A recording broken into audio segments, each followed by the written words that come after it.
Merhaba arkadaşlar, kanalımıza hoş geldiniz. Bugün sizlerle Türk televizyon dünyasının genç yaşta parlayan yıldızlarından biri olan Afra Saraçoğlu hakkında özel ve akıcı bir metinle karşınızdayız.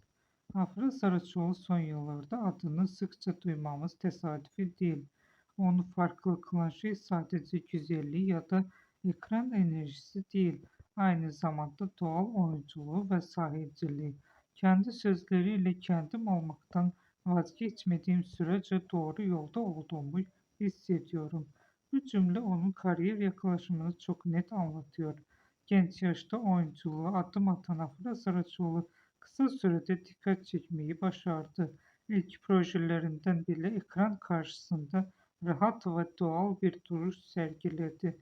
Bu da izleyicinin onu hızlıca benimsemesini sağladı. Ama onun hikayesi sadece hızlı bir çıkıştan ibaret değil.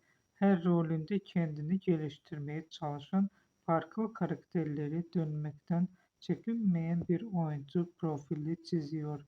Romantik sahnelerden dramatik anlara kadar geniş bir yelpazede performans sergileyebiliyor. Ve belki de en önemli özelliği şu: abartısız yolculuk.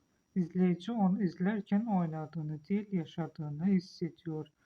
Tabii ki magazin dünyası da onu yakından takip ediyor. Özel hayatı, sosyal çevresi ve projeleri sık sık gündeme geliyor. Ancak o bu ilgiye karşı oldukça dengeli bir tavır sergiliyor.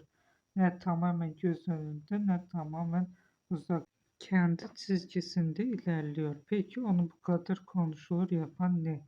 Belki de doğallığı, belki de genç yaşa rağmen gösterdiği profesyonellik ya da izleyiciyle kurduğu o samimi bağ.